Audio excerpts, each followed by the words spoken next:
Hey guys, what's happening? James here from Embark, and today I'm back with another episode talking about knowledge and talent stacking.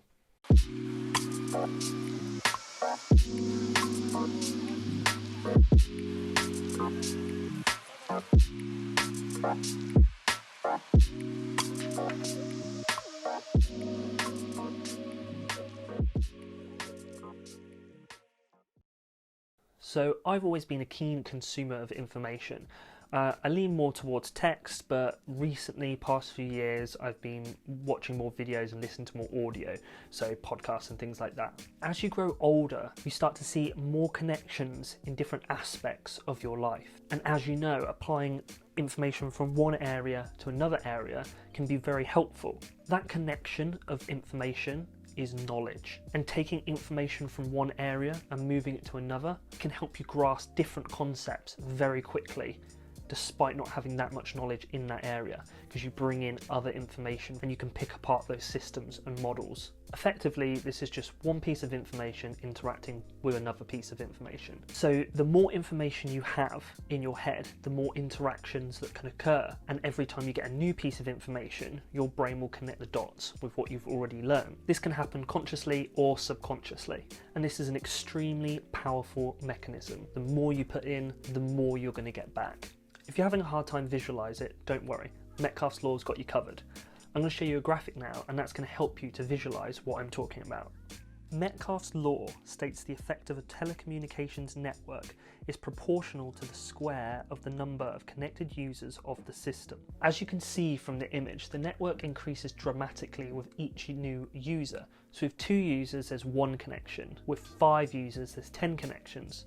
With 12 users, there's 66 connections. You can see that visually, that's an exponential growth in connections every time a new user is added, and that was the network effect of Metcalfe's Law. I visualize information in our brains effectively like Metcalfe's Law. I see every single piece of information, every block of information, every figure, every fact, every little bit of knowledge. For me, that's effectively a user, and the more information you have, the more connections you can make, just like Metcalfe's Law. So with Metcalfe's Law, every user is treated equally, i.e. if it's telephones, each one is a telephone and that's it.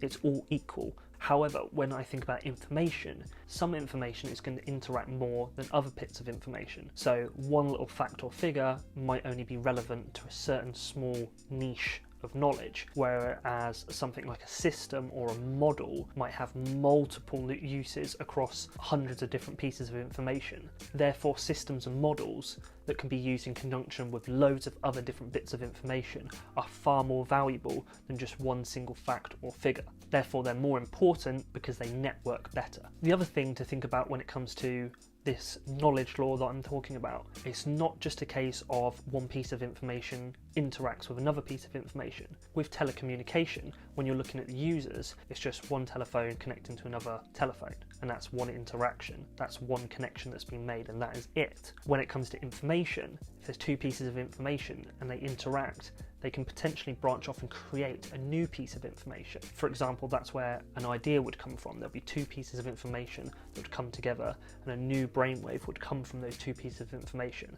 That would be a new idea. It's not just a case of that's a connection, and if you've got a few more pieces of information, the connections will multiply exponentially. It's a case of new connections can be made, and then from that new information can actually be created in your brain. Hopefully by now you can see that not all knowledge is created equal, and it doesn't interact equally, and the accumulation of information can be very powerful, but is limited on 2 factors. Factor 1 is how good your memory is. You don't want to be stuffing your brain full of all these different things that aren't related at all. So although unique interactions can happen, you don't want to have too much information in your brain because you can't recall it all. Therefore, you do want to limit the information or types of information that you are storing in your brain. Number 2 is how easily you can read patterns and how you can relate that to the information you already have. This might be something you have to work on to reach the full potential of the model, but once that happens, you'll see information in a new light. So now let's get on to how we can transform your perspective on the information that you hold within your brain. This method can help you create specific knowledge. That's knowledge that only you or a few other people know, and it's highly valuable knowledge. Scott Adams talks about this, and he calls it talent stacking. Some other people have gone on to coin skill stacking, but originally Scott was the one who came up with it, and it was talent stacking. It's the idea of working really, really hard in a few different areas of your life and getting really, really good at those different skills. Not the best, but really, really good at, say, 3 or 4 skills. Then the idea is that you stack them on top of each other to create specific knowledge that only you know. You have top level skill in 4 or 5 different places. You're not number 1 in those places. Bring those together and stack those skills, and it makes you number 1 at your specific knowledge. So, for example, someone might be in the top 15% for managing people, and they might be in the top 15% for online marketing, and they might also be in the top 15% for spotting trends. Individually, the person's going to be a decent manager or a semi-successful digital marketer, but stack those 3 skills together, that person then becomes a top 1 to 5% for running a influencer marketing agency, for instance. Talent stacking or skill stacking is actually extremely practical. The chances of someone being a number 1 in a certain area is obviously extremely small, regardless of those people that have natural talent. This is way more practical because you only have to be top 5, 10, 15% in 3, 4, 5 different skill areas, stack them together, and then you can be the top 1 to 5% with that specific knowledge. So it's way more practical because more people can stack skills than they can be the best at one thing. Also, you have to take into account diminishing returns. The extra effort that you have to put in going from 5% to top 1% in one skill area is huge. It's decades of work to push through from 5% to top 1%.